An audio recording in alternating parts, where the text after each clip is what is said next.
All right. Let's talk about Europe for a minute. Um, we played a ton of Macron last night on the show. But just a byplay with Trump was quite something. But Dan, if the Europeans are obviously doing a lot of strategizing amongst themselves. How would you describe what their strategy is to try to move Trump on the posture towards Ukraine and Russia? Look, I think they've learned they are not publicly really picking fights. I mean, I know Macron touched him on the arm and kind of gently corrected him, which was striking. You don't see it very often, and Trump didn't explode where he could have. But I think they are trying to move him with flattery and with the kind of happy talk of we're all one team, we're allies. I think what they're getting towards is we'll lead with troops and money, but we need some sort of guarantee that you will play a supporting role. And that's tricky because once you agree to support, if they're not quite there, you could find yourself leading, in the front, not from behind. So I think they're trying their best to stay positive. The question is, will Trump make any commitment to support the peace? Sean. I mean, look, the fundamental question is when you said, what is Europe? That's the problem.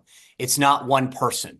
It's several people, right? So you got Macron doing his thing. Starmer's coming in tomorrow from England. And I just don't think that they've got either the heft nor the clout nor the reputation or the commitment or the history to ask for much. It's just they're rather weak.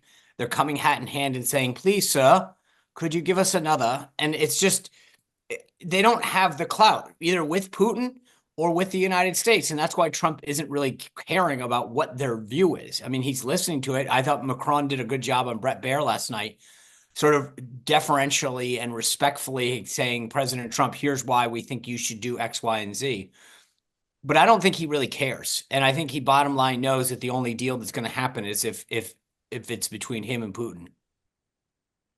Okay. But you know what though, Sean, when you say that they don't matter, the one place they matter, because Mark, you've made reference to this, is I don't think, and maybe Trump doesn't care, that he wants a peace deal that then collapses during his term, meaning Putin takes the rest of Ukraine. Yeah. Or so I mean, I think they do matter to him, but they don't at the same time.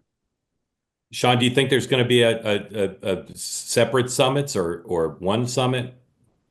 So look, this gets back to, the stagecraft. I think the Waltz / General Kellogg / Rubio, whatever, Witkoff, they'll lay the groundwork. And then Trump wants to be the one that's sitting at a table, shaking Putin's hand and saying, the war is over, peace is breaking out, and here's the deal.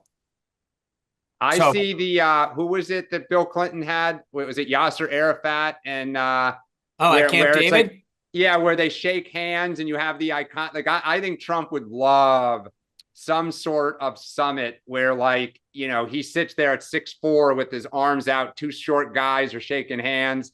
Looks like dad over, his kids.